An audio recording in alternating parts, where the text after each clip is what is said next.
honest man. Betrayal blood and the truth that sets you free. Smell of smoke in a house still standing. Sleeplessness is that it turns you into an archaeologist of your own life. You excavate the small moments, the quiet lies, the tiny erosions that you told yourself were nothing, a shift in tone, a glance that lingered too long on a phone screen, a perfume that came home slightly different from the one that left in the morning. Marcus Calloway, and I am a man who builds things for a living. A structural engineer by trade, the kind of man who looks at a crumbling bridge and sees possibility, the kind of man who understands that every failure has a point of origin, a hairline fracture, a corroded bolt, a calculation someone made in a rush and never double-checked. I have spent 20 years of my life learning to find those origin points.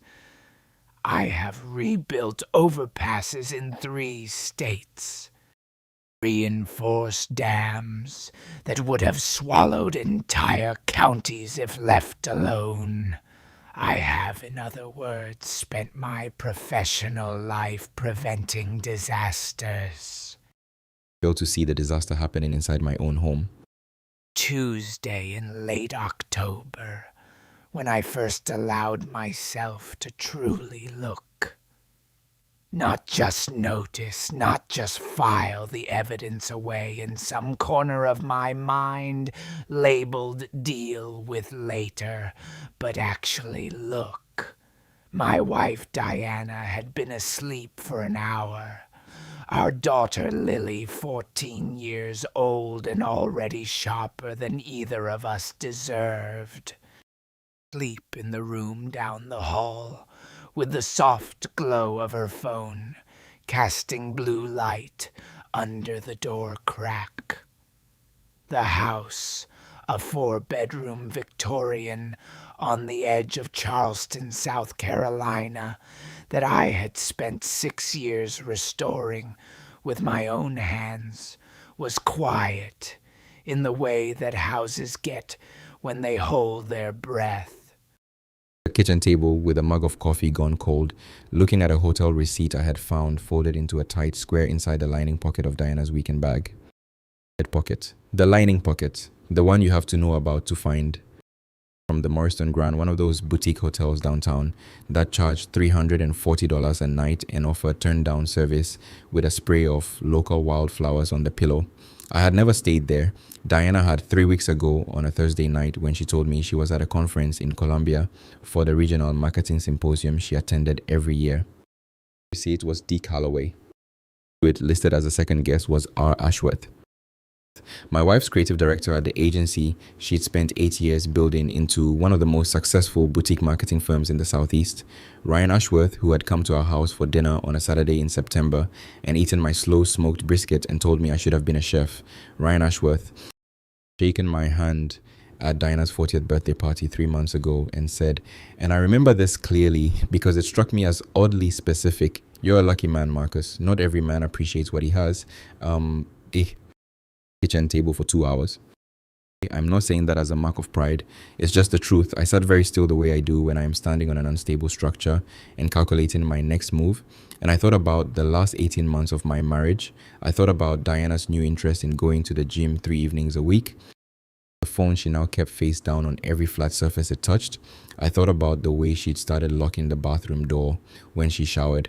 I thought about the day she came home with a parking receipt from a garage 3 blocks from Ryan Ashworth's condo and told me she'd been at a client lunch downtown. It had been time-stamped at 11:42 p.m. Up to a mistake. I had told myself there was an explanation.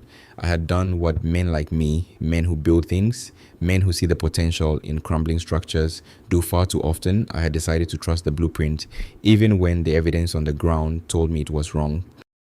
Coffee down the drain. I was careful not to wake anyone. Edge of our bed in the dark and looked at the shape of my wife sleeping. I got up, went back downstairs and called the only person I trusted without condition. I said when my younger brother answered, his voice already alert, despite the fact that it was past 1 in the morning. I need to talk. 40 minutes outside Charleston in a farmhouse he was perpetually renovating. He was a former Marine, currently running a private security consulting firm, and he was the kind of man who answered the phone at 1 a.m., the same way he answered it at noon, fully present, no complaints. We were 3 years apart. I was 39, 6, and had been close in the way that brothers who survive difficult childhoods tend to be. Close in ways that don't require constant maintenance. Close in the way of people who know that if the call ever comes, they will answer. And has been seeing someone, I told him. Pause, not the pause of surprise, the pause of a man who had already suspected and was now deciding how much to say. Found, think, the hotel receipt, the parking slip, the gym schedule that had started around the time Ryan Ashworth got promoted to creative director, the phone always face down, the showers after late meetings. For a moment after I finished, how long have you been sitting on this? I admitted, maybe longer. I kept telling myself I was misreading it. Reading it. Before I do anything. Oh, Caleb said, come over tomorrow. We'll figure it out. He paused. Marcus, I'm sorry. She doesn't deserve you. For a moment, we'll see. Diana came downstairs, dressed in the navy wrap dress she wore when she had an important meeting. She kissed me on the cheek, a habit so automatic it had stopped meaning anything, and told me she had a full day and might be late. I asked. 9. Ryan wants to do a working dinner on the Mercer account. Is Ryan? Said, I'll save you a plate. A smile she kept in a drawer for me and left work and told my assistant I'd be remote for the day. Then I drove to Caleb's farm at the kitchen door with coffee and the expression of a man who had been up since before dawn thinking. His farmhouse was comfortable and deliberately unadorned, bare wood floors, exposed beams, bookshelves overloaded with military history and engineering manuals. On the kitchen table, he'd already spread out a legal pad covered in notes. About what you said, he told me as I sat down. Before we talk about Diana, there's something I need to show you. What is it? Immediately, he stood up and went to the back of the house to the small room he used as a storage space for things he hadn't figured out what to do with yet. When he came back, he was carrying a wooden box, or the kind with brass hinges and a small latch. I recognized it. It had belonged to our mother. When I was going through the attic last spring, Caleb said, I wasn't sure whether to show you, but after what you told me last night, I think you need to see it. Box. A stack of envelopes, some notebooks with our mother's careful handwriting on the covers, and a small digital recorder, the kind journalists used before everything went to phones. Recording, Caleb said, addressed to you. Recorder for a long moment. Eleanor Calloway had died 4 years ago of cancer that moved faster than anyone expected. She had been a quiet woman, precise and observant in the way of people who have survived things by paying close attention. She had never approved of Diana, not loudly, not in any way that created a scene.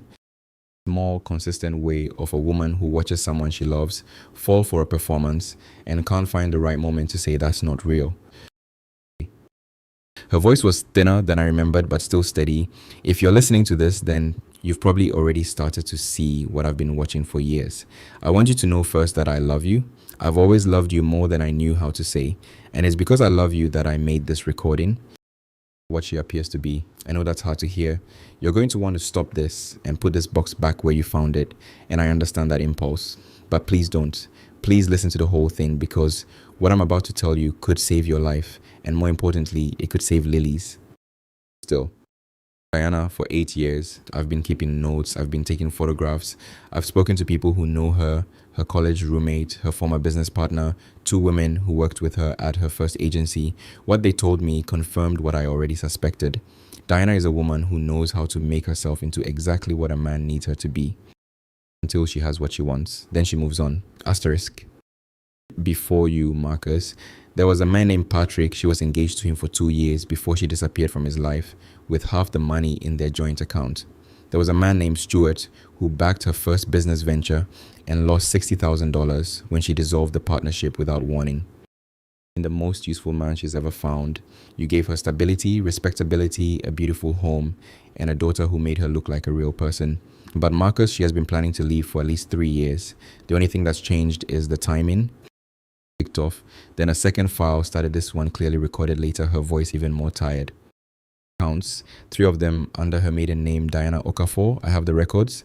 Caleb knows where to find them. The money has been moving for 6 years. Slow at first, then faster. By the time you're hearing this, there is somewhere between $80 and $120,000 that belongs to your marriage hidden in accounts she doesn't think anyone knows about. Asterisk, couldn't do more. I'm sorry I waited too long to say this to your face. I thought there would be more time. There is never as much time as we think, son. And be smart. You are smarter than she has ever given you credit for. Ended. Sat in his kitchen in silence for several minutes. The October light came through the window at a long angle, laying a stripe of gold across the old wooden table between us. I finally said, "It wasn't an accusation." The recording cycled, he said carefully. "I didn't know everything on it. Mom told me she was putting something together for you. She made me promise to show it to you when the time was right." He looked at me steadily. "I think the time is right." Wooden box and held it in my lap. It weighed almost nothing. I said. "She said they're here somewhere." Caleb said. "There are 3 envelopes. I'll get them." What a marriage looks like from the inside. Up here and tell you something about Diana that the rest of this story doesn't have much room for. Simply a villain. I've told this story in sequence, event by event, evidence by evidence, because that is the only way I know how to tell it clearly.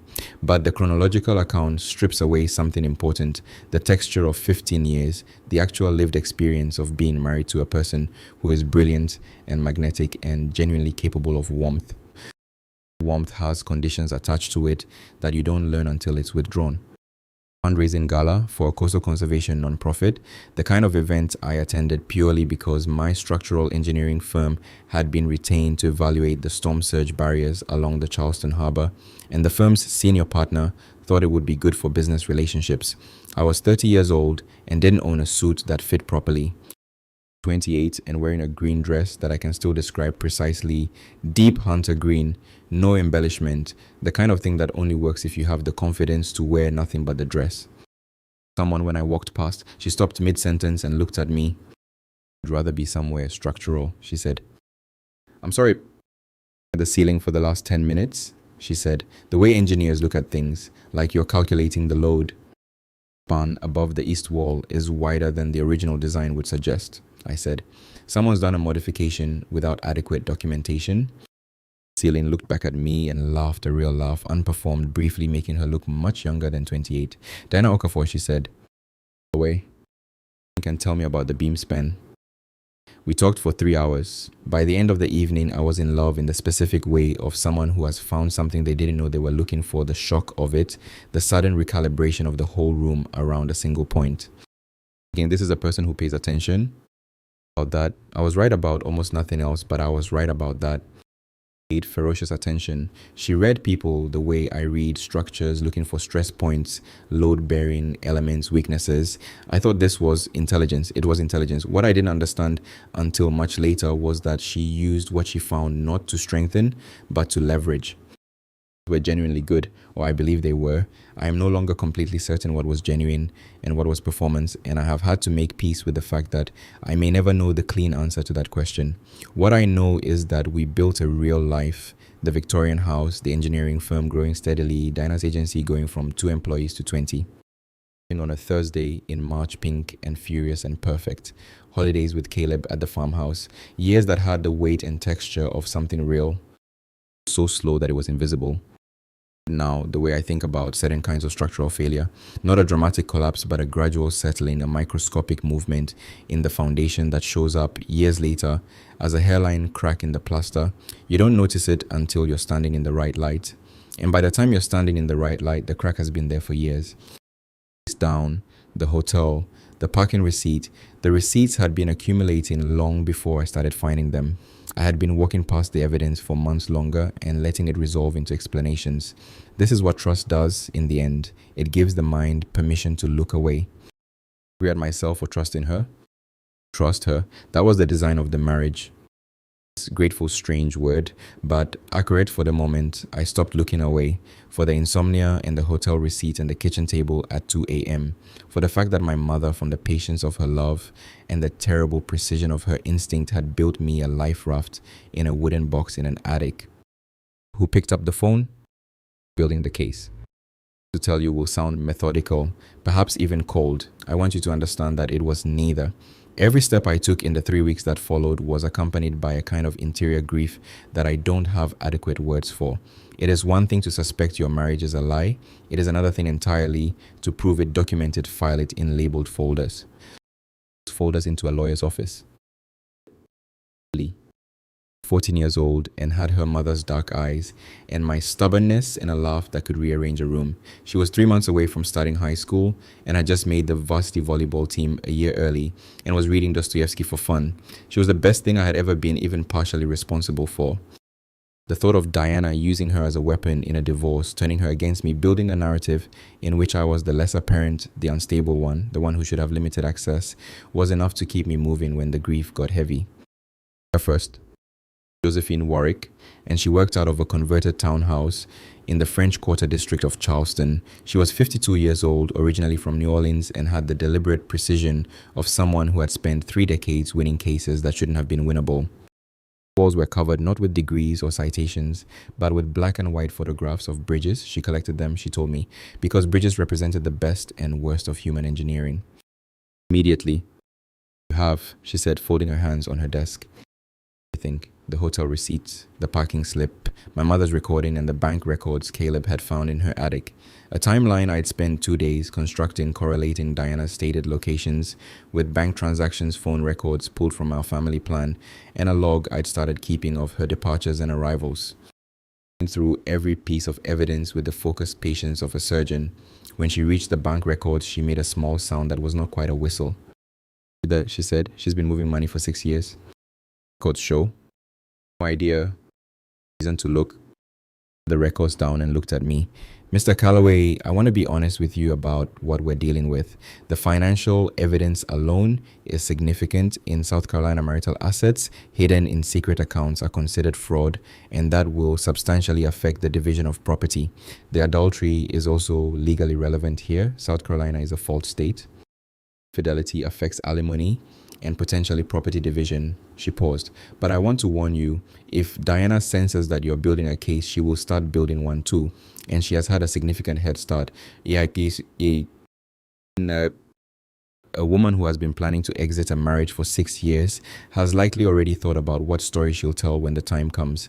She will have a narrative ready. You are in that narrative, almost certainly the villain. That I asked.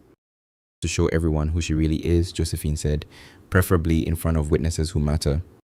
That evening and made pasta because it was Tuesday, and Tuesday was always pasta night, and I refused to let the disintegration of my marriage interrupt the rhythms of my daughter's life. And told me about volleyball practice and the Dostoevsky, and a boy named Isaiah in her English class who made insightful comments about crime and punishment that she found both irritating and impressive. Home at 9:45 and said the working dinner had run long. For me, she asked. I said, she was beautiful. She had always been beautiful, the kind of woman who could walk into a room and recalibrate it. And looking at her now, I felt something I hadn't expected, not anger, but a deep and complicated sadness for the version of her I had believed in, for the woman I thought I had married, for the story I had told myself for 15 years. Lie, but the sadness for it was real. She asked, reading something in my expression. I said, I'm going to turn in early. And turned to the refrigerator, and I went upstairs and lay on my side of our bed and stared at the ceiling and thought about what Josephine had said. The narrative ready. I did something I'd never done before in 15 years of marriage. I followed my wife. House at 8:15, telling me she had an early meeting with a client in Mount Pleasant. I gave her a 10-minute head start, then pulled out of our driveway in Caleb's truck. He'd lent it to me specifically for this understanding that Diana knew my car too well and followed from a distance. Mount Pleasant. Town, parked in the garage on Church Street, and walked 2 blocks to the Morriston Grand. Crossed the street and waited. Later, a silver Porsche Cayenne pulled up to the hotel's side entrance. Ryan Ashworth got out. He was 34 years old, the kind of handsome that requires maintenance, wearing the kind of casual clothes that are actually expensive. He didn't use the valet. He parked himself and walked in through the side door like he knew the place well. Struck for a long time. Work. Rest of the day functioning on autopilot, meeting with my team about a highway overpass project in Beaufort County, reviewing load calculations, signing off on material orders. At 3 o'clock, I receive a text from Diana, meeting running over, won't make dinner, don't wait up. o'clock in the afternoon. The text, I added it to the folder Josephine had asked me to keep. Lily was asleep. I searched Diana's home office. I want to be clear about that, but I also want to be clear about what I found. Drawer of her desk, the key for which I had always known was kept under the false bottom of the pen holder, a hiding spot she'd set up years ago and apparently forgotten I'd once watched her use. I found a burner phone. The phone had a 6-digit passcode. I tried Lily's birthday. It opened. Of every conversation thread, there were 3 contacts saved under initials R.A. Ryan Ashworth, obviously GM unknown, and Joe, which could have been anyone. R.A. went back 11 months. Use all of it here because some of it was explicit in ways that still make my jaw tighten. But the relevant part, the part that changed the temperature of everything, was a thread from 3 weeks before I found the hotel receipt. You're going to pull the trigger. Time is right. I'm talking to someone next week. I need to understand the asset situation before I move. Marcus will be fine. He's competent and self-sufficient. He'll be sad for a while, but he'll get over it. He's with me. I'm her primary caregiver. Marcus works constantly. Any reasonable judge will see that. Know anything. He never does. He trusts me completely, which is honestly his biggest flaw. Back, I put the key back. I went to the kitchen and sat at the table and stared at the wall. Completely, which is honestly his biggest flaw. What my mother's voice had said on the recording: "You are smarter than she has ever given you credit for." Phone and called Josephine. On the phone, I told her, "I have photographs of everything. Tomorrow morning," she said, "early." Move for a moment. Then, "She's planning to file first. That means we need to move faster than she expects.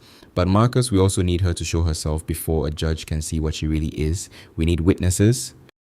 Witnesses, matter, Josephine said. "I have an idea. It's bold. It might be uncomfortable." Dinner party. Josephine laid it out. Was as elegant as it was brutal. Dinner party. Dinner party. A deliberate one with a carefully selected guest list at a venue public enough to matter and private enough to control. I would invite Ryan Ashworth and his girlfriend Priya, a quiet woman who taught secondary school and had no idea her partner was spending Tuesday mornings in boutique hotels with a married woman. I would invite Diana's business partner Claudette, her closest friend, and who I suspected had been covering for Diana for months. I would invite our neighbors, the Hawthorns, who were connected to half the social and professional networks in Charleston. I would invite Lily's school counselor, Eleanor Baines, who Diana had been quietly positioning as a character witness. I invite 3 people from my own world: my structural engineering partner, my longtime contractor, and Caleb, who could serve as unimpeachable observers. Invite Diana herself under the pretense that this was a celebration of our upcoming 16th anniversary. At dinner, I asked Josephine. She said, "All of it, in front of everyone, and you let Diana be exactly who she is when she's cornered. And show who she really is." She looked at me over the top of her reading glasses. "She will. In 15 years of doing this, I have never seen a person like Diana, and I have seen many fail to show themselves when they think their control is slipping. The instinct to reassert dominance is stronger than the instinct to stay quiet." She paused. "She will make a mistake. Make sure it happens in front of people who will remember it." She's preparing. Helped me set up a concealed recording system entirely legal in South Carolina, where single-party consent governs recording in non-private spaces. Josephine worked with a digital forensics firm to authenticate the bank records from my mother's files and trace the current balances of Diana's 3 hidden accounts. An investigator named Genevieve turned up 2 more accounts we hadn't known about, pushing the total hidden assets to just over $140,000. Received during those 2 weeks a call from an unexpected source. Mother had mentioned on the recording the man Diana had been engaged to before she met me, the one she had left with half the money from their joint account. Down through some careful research, he lived in Atlanta, now worked in commercial real estate. When I explained who I was and why I was calling, there was a long silence. I wondered if this day would come, he said. Me. And that, he said, "I'll come to Charleston." 2 days before the dinner, he was 44, broad-shouldered, with the careful manner of a man who has spent years processing an experience he still doesn't fully understand. Over coffee at Caleb's farmhouse, he told me the shape of his relationship with Diana, how she had been everything he'd ever wanted, how the loss had felt unreal. It had taken him years to reconstruct his sense of himself. The least of it, he said. What she took that was hardest to get back was my ability to trust my own judgment. I'd look at something and not know if I was reading it right because I'd been so wrong about her. Completely. To attend the dinner and to provide a sworn statement to Josephine detailing Diana's prior financial fraud. He also brought something I hadn't expected, a USB drive. Investigator, after she left, he explained, I found enough to know what she was, but not enough to do anything about it legally. I've been holding on to it for 12 years, wondering if it would ever be useful. He set the drive on the table between us. I think now it's useful. Contained photographs, financial records, and an email thread from Diana's early career, evidence of a pattern that went back further than I had imagined. On a Friday in early December, private room at the Cooper House, one of Charleston's most respected restaurants, the kind of place where Diana felt most herself, most at home in the careful performance of her life. I told her it was an anniversary surprise. She spent most of Friday at the salon, coming home with her hair done and a new dress that cost more than I earned in 2 days. Particular satisfaction of a woman who believes she is winning. So thoughtful, she told me, adjusting her earrings in the mirror. Something special, I said. Yes, she murmured, and there was something in her voice, a note I couldn't quite read that I chose to let go. 7. The room was already half full. Ryan Ashworth walked in with Priya at 7:15, shaking my hand with the comfortable confidence of a man who has never questioned his safety. Claudette arrived shortly after, kissing Diana on both cheeks. The Hawthorns, Eleanor Baines, my partners Caleb. By 7:30, everyone was present. Renner, who sat at the far end of the table, quiet and unremarkable, and who Diana had not yet noticed. We talked. Diana was brilliant at this, effortlessly social, generous, with her attention making everyone feel seen. I watched her work the room and thought about how long it had taken me to understand that this skill was not warmth, it was craft. I stood up. Thank you all for being here, I said, and the room quieted with the expectant warmth of guests who believe a toast is coming. 16 years is a long time, long enough to build something real, long enough to know someone completely. I paused, or to believe that you do. Held, but something shifted in her eyes. Here tonight because I have some things I want to say, things that are true and that I should have said sooner. I reached into my jacket pocket and produced the hotel receipt, the original laminated now. My wife has been having an affair with her creative director for 11 months. His name is Ryan Ashworth, and he's sitting at this table. Very still. Seat on the table and kept going, because the only way through something like this is through it. On the burner phone, I showed a printout of the key messages on the wall-mounted screen that I had asked the restaurant's AV staff to set up under the pretense of a slideshow presentation. I told them about the 3 hidden bank accounts, the $140,000. He made it halfway around the table before Caleb was in front of him, 6 feet of calm marine composure, and Ryan sat back down, completely still, her hands flat on the tablecloth, her face a study in controlled devastation. Me with an expression I had never seen on her face before, pure exposure. The performance stripped away, and underneath it something colder and more calculated than anger. Dear, what you're doing, she said quietly. I replied. Private life, Marcus. These people don't need to be involved in our private life. Them, I said the moment you started lying to all of them. Fine of the table. Patrick, I said, would you like to introduce yourself? In a way I'd never seen before. Up. He was steady. He'd been carrying this for 12 years, and he was finally putting it down somewhere it would count. My name is Patrick Renner, he said. Diana and I were engaged in 2006. We were together for 3 years. When she ended it, I discovered she'd transferred approximately $32,000 from our joint accounts into an account I didn't know existed. But legally, I should have. He looked directly at Diana. I'm sorry I didn't. Maybe this would have been different. Hey, Dane. Sound. She stood up and looked at Diana with the expression of someone watching a photograph develop into something they didn't expect. Is this true? She asked. All of it. Answer. That was answer enough. Next was the thing Josephine had predicted, and I had not quite believed until I saw it. Then collapsing or retreating, leaned forward. This game, she said, and her voice was controlled in the way that very cold things are. Fine, let's play it. She looked around the table. Marcus has a drinking problem. He's been struggling with alcohol since the Beaufort project 3 years ago. He has episodes of anger that I've been covering for our entire marriage. I have documentation, I have photographs, records that I've been keeping because I always knew that this day would come. So by silence, the school counselor was watching Diana with the look of a woman recalibrating everything she thought she knew. said calmly, I don't drink. Glasses of wine with dinner most nights. Glasses of wine with dinner, not a drinking problem. I looked around the table. Caleb, how many times in the last year have you seen me drunk? Said, partner Davis Okafor, no relation to Diana's maiden name, a coincidence that had occasionally struck me as odd, shook his head. In 8 years of working together, Marcus, I have never seen you anything other than completely sober. Records don't exist, I told the room. There's nothing to document because there's nothing there.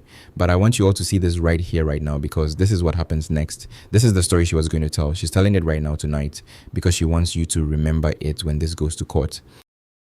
This is over, she said. We're leaving. Leave, I said, but I think Priya might want to hear a bit more first. Moved. She was looking at Ryan with the careful attention of someone taking inventory. Ryan, she said quietly, how long? Sir, she said again, and this time there was nothing quiet about it. Did, as dinners like this always end in fracture, Ryan and Priya left separately. Claudette stayed long enough to tell me she was sorry and that she had suspected something but hadn't known how to raise it. Patrick Renner shook my hand at the door and said, good luck. You're going to need it for a while and then you're not going to need it at all. Without a word to me. Through the door, she said one thing, low control, not quite a threat, but the shape of one. You think you've won something. You haven't won anything yet. Counterattack. Of course, that was the maddening thing.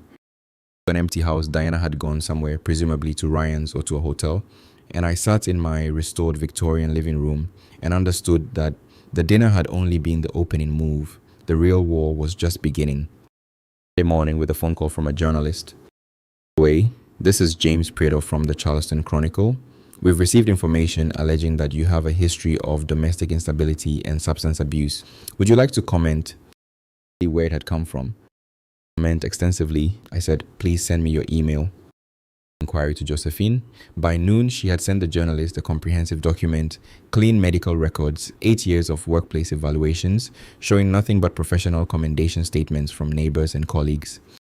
Pointing out that the anonymous source making these allegations happened to be a woman currently facing documented evidence of marital fraud and hidden assets. A second story appeared, this one, on a local lifestyle blog that Diana had connections to through her agency. It was vaguer, more impressionistic, painting me as a controlling presence who had weaponized his daughter against his wife by involving Lily in adult conflicts. Lily in anything, she had heard about the dinner from a friend whose parents had attended. She had come to me directly, sat across the kitchen table from me with her dark eyes steady and said, Dad, tell me the truth.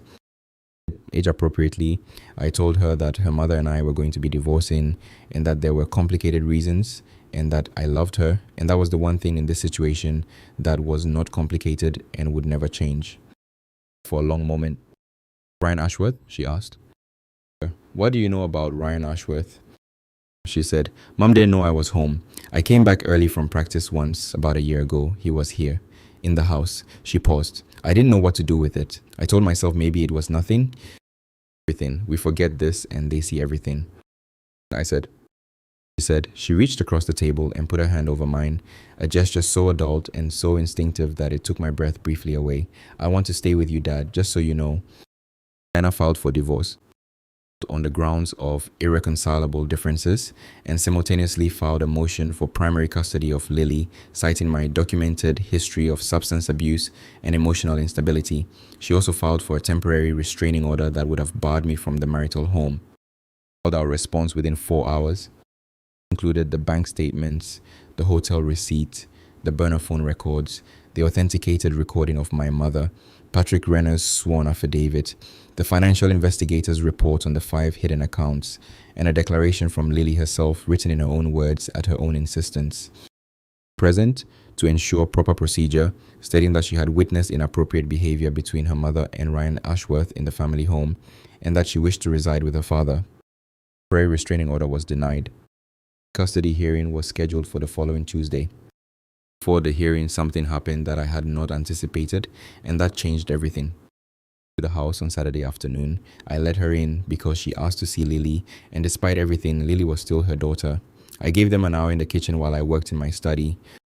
The recording system Caleb had set up, still active in the common areas of the house. It was legal. It was also, in retrospect, the decision that mattered most.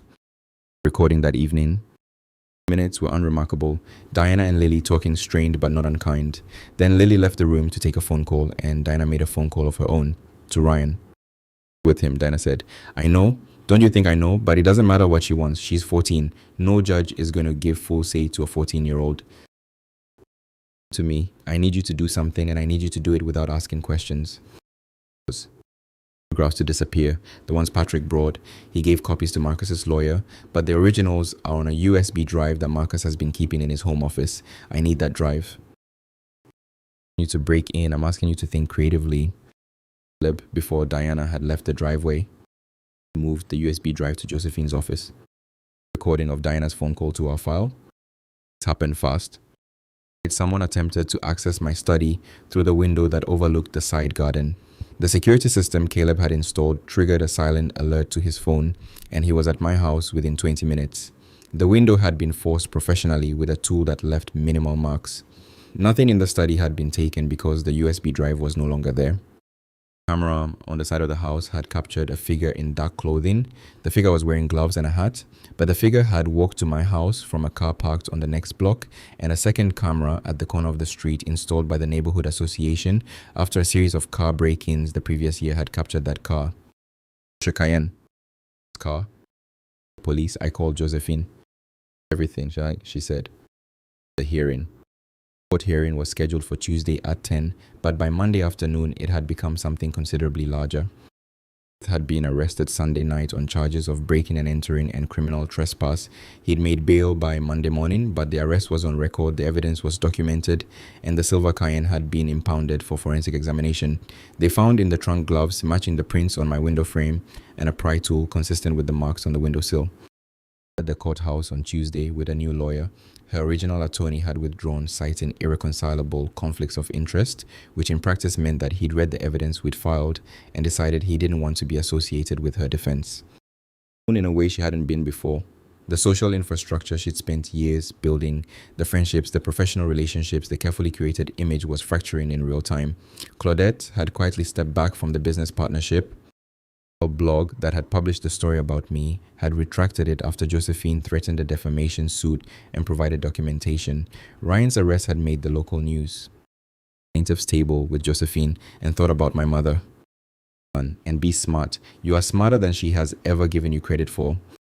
A man named Honorable Bernard Crow, 61 years old, with the bearing of someone who had heard every possible variation of human deception and was not surprised by any of it, but was also not unmoved by it. He read through the submitted evidence with the methodical care of a structural engineer reviewing load calculations. He looked up away so that he said, I'm going to ask you some direct questions and I want direct answers. Do you understand? Yes. The existence of 5 financial accounts opened under your maiden name, totaling approximately $143,000 in assets that were not disclosed in your initial financial declaration. The lawyer leaned over and whispered something.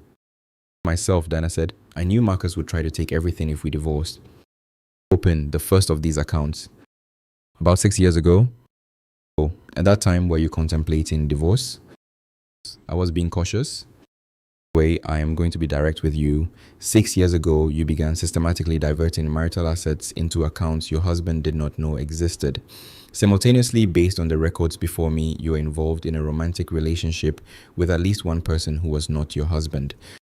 Now filed for primary custody of your daughter while also being associated, whether directly or through your partner, with a criminal break-in at your husband's home, which is also your daughter's home.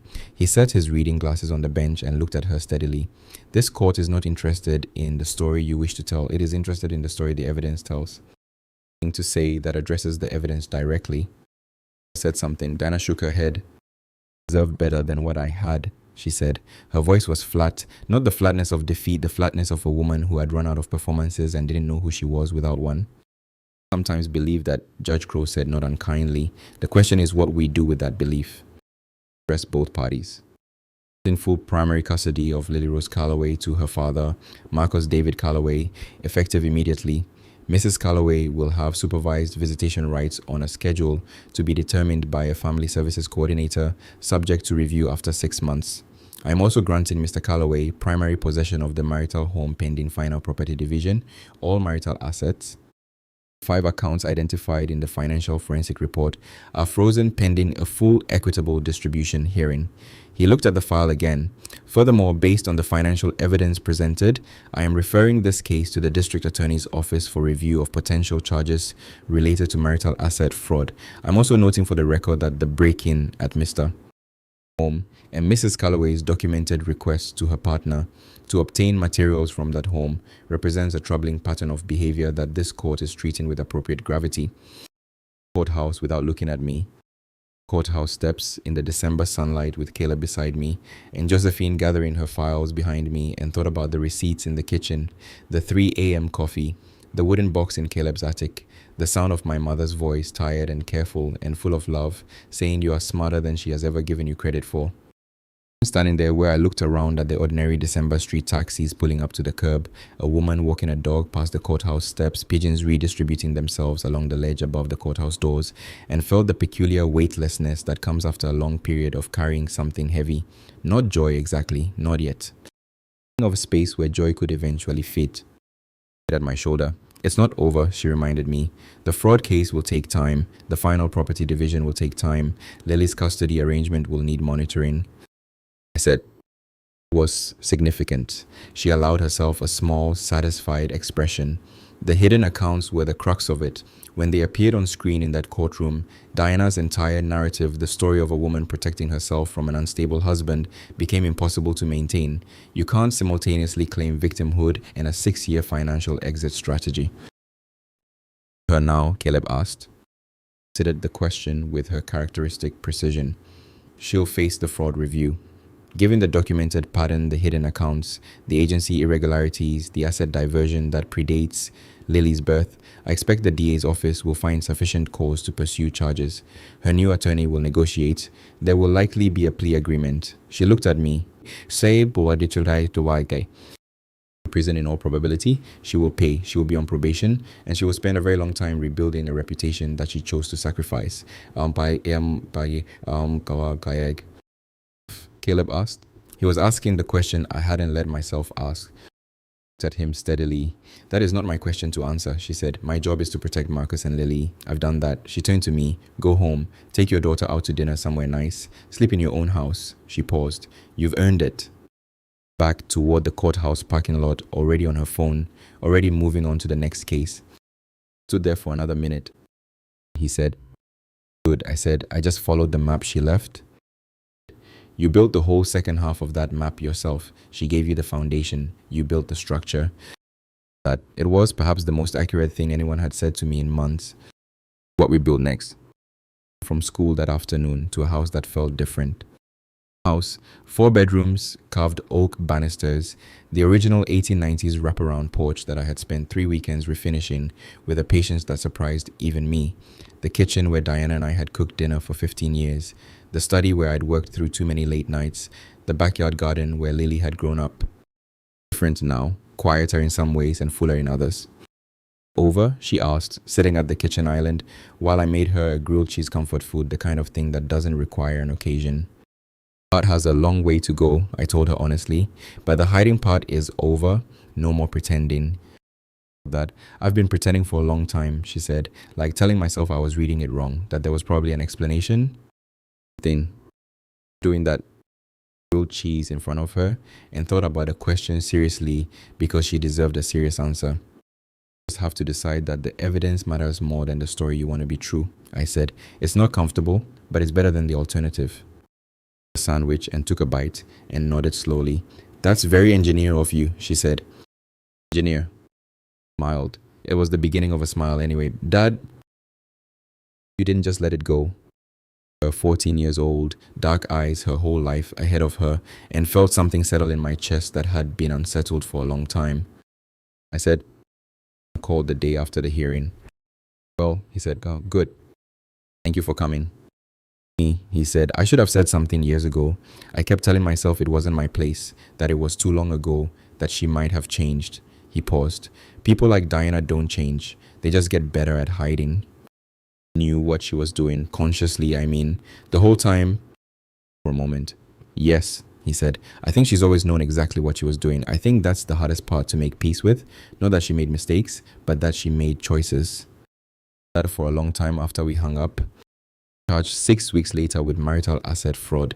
The district attorney's office, reviewing the financial forensic report, found evidence not just of the 5 hidden accounts, but of a more systematic pattern: expense accounts, irregularities at the agency, a diversion of client funds that Claudette had been unaware of, transactions that suggested Diana had been building an exit fund since before Lily was born. Pleaded guilty to the break-in and entering charge and received 18 months probation and a fine. He lost his position at the agency. Priya left him. He moved back to his hometown in North Carolina, and as far as I know, that's where he remains. The case took 8 months to resolve. She accepted a plea agreement that required repayment of all diverted assets, a substantial fine, and a period of supervised probation. The divorce settlement awarded me the marital home, primary custody of Lily, and an equitable share of the agency assets, which with Claudette's cooperation, straightforward to calculate once the hidden funds were added back in, and left her with her personal assets, her professional reputation in the modest form that remained of it, and the specific permanent knowledge of what she had done. I don't know where she lives now. I have heard through mutual connections that she's working at a smaller agency in another city. I hope she's doing better. I mean that sincerely. Found a way to be honest, because dishonesty is exhausting in ways that honest people never quite understand. And I think Diana must be very tired. Saturday in April, 4 months after the hearing with the divorce finalized and the fraud case still working through the system, I took Lily to the Beaufort County overpass project I had been managing. It was the first time she'd come to a job site since she was small enough to need a hard hat comically oversized for her head. Down through the low country with the windows partly down, the April air smelling of salt and new grass, and the particular freedom of a Saturday morning with nowhere urgent to be. Lily had her feet on the dashboard, which I usually objected to, and I let it go. There were larger things to be firm about and smaller things to let slide, and this felt like a time to understand the difference. It was quiet on Saturdays, skeleton crew, mostly inspection work and documentation rather than active construction. We signed in at the gate, collected hard hats and safety vests, and walked out onto the structure. Below us, the Beaufort River estuary spread in all directions, the marsh grass beginning to go green again after the winter's pale. Tunnels catching the morning light in long, bright strips. Do all day, she asked. Do all day? I expected. Usually is, I said. The math looks simple on paper. The actual structure is always more complicated. The bridge for a long moment. How do you know when something's safe enough to use? Like, how do you know when to trust it? This carefully, I said. You put it under controlled load incrementally, and you watch how it responds. You look for stress fractures. You look for anything that moves in a way it shouldn't. And then you keep watching because structures change over time. They settle, they shift. The testing never really stops. For a moment then, is that how you should have been treating your marriage? B, I said. I stopped testing it. I assumed it was stable because it looked stable. That was my mistake. Slowly. So how do you do it differently next time? I said, keep watching and don't ignore the things that don't add up just because the alternative is harder. Back to the marsh. A great blue heron was standing perfectly still at the water's edge waiting. Keep thinking about, she said. No, the fact that she knew, the fact that she spent all those years collecting evidence and putting it in a box because she knew she might not be there when you needed it. She paused. That's love. Like, that's what love actually looks like when it's real. Not performing, just making sure the person you love has what they need even if you're not going to be there. Think for a moment. Finally, that's exactly what it is.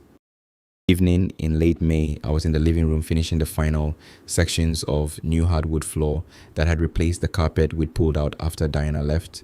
The sanding was done, the staining was done, and I was on my knees applying the final coat of finish when my phone buzzed with a text from Caleb. More about Caleb because he deserves more than the role of loyal younger brother that this account has given him. He was 3 years younger than me and had spent 6 years in the Marine Corps, 2 of them overseas before coming back to South Carolina and building a private security consulting practice from scratch.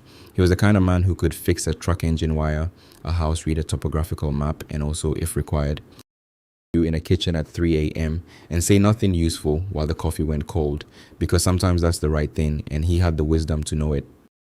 Together in a household that was in its early years unstable in the way of households where one parent is absent and the other is overwhelmed. Our mother Eleanor had done everything alone for most of our childhoods, working 2 jobs for years and reading to us every night without exception. And we had learned our loyalty from watching her, how she showed up every day.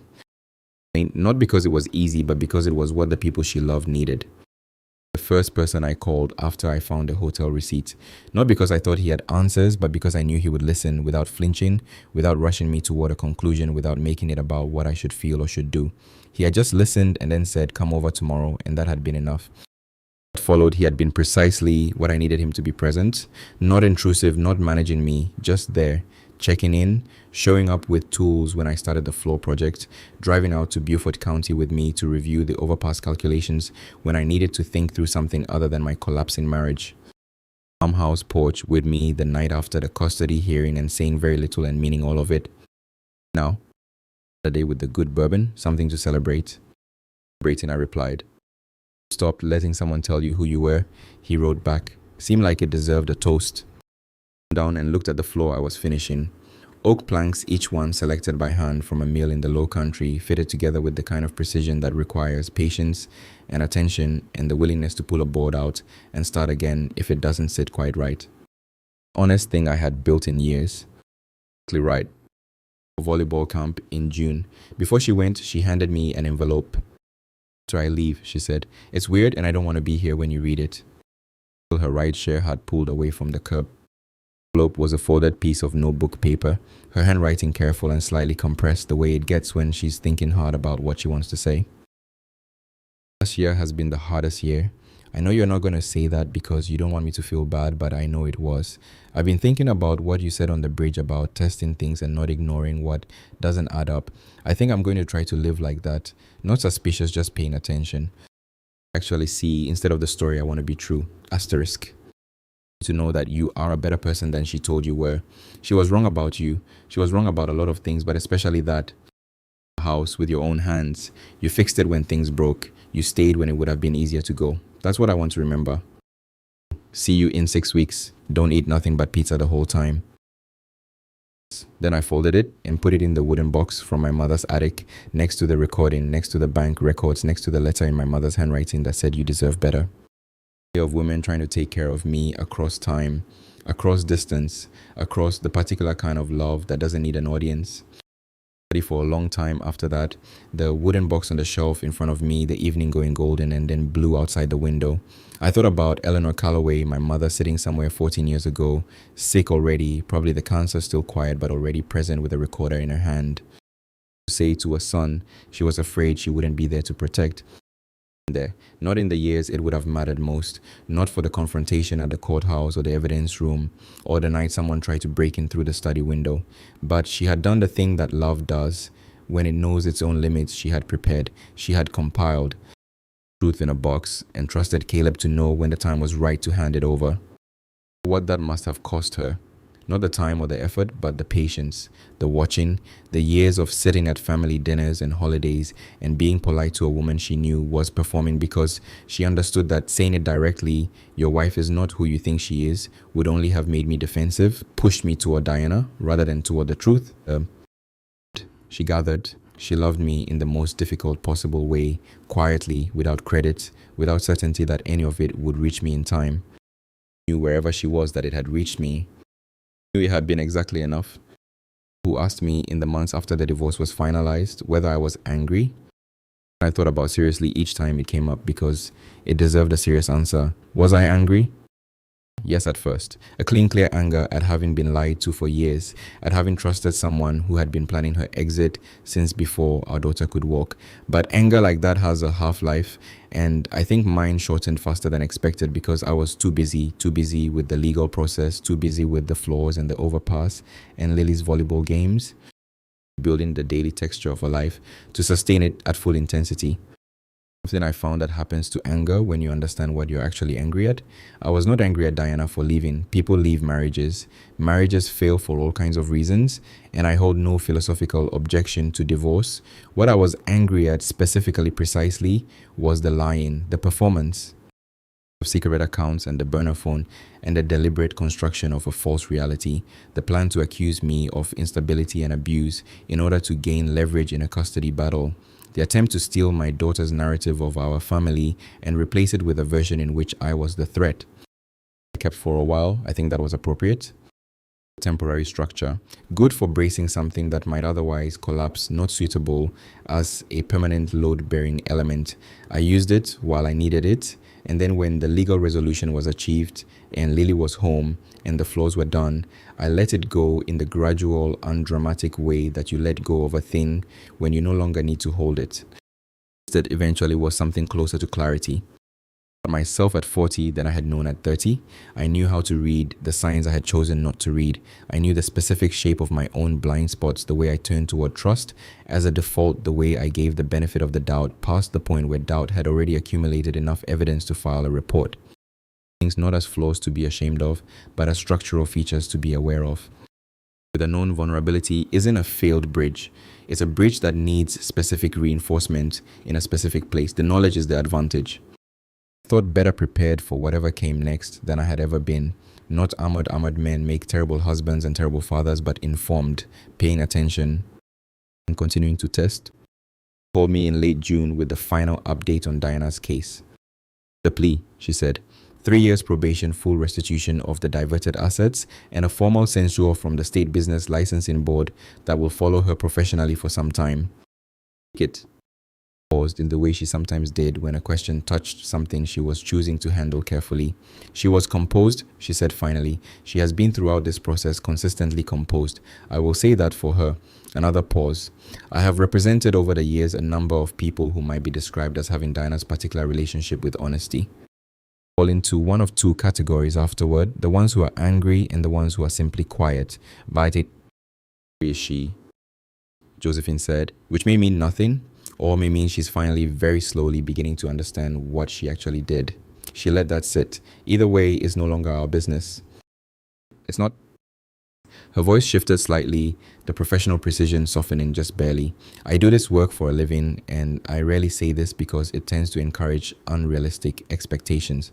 But this was a good outcome, not a perfect one. There is no perfect outcome in a dissolution like this, particularly with a child involved. But your daughter is home, your assets are protected. On record. That is, in my experience, quite a lot. For everything. Thank your mother.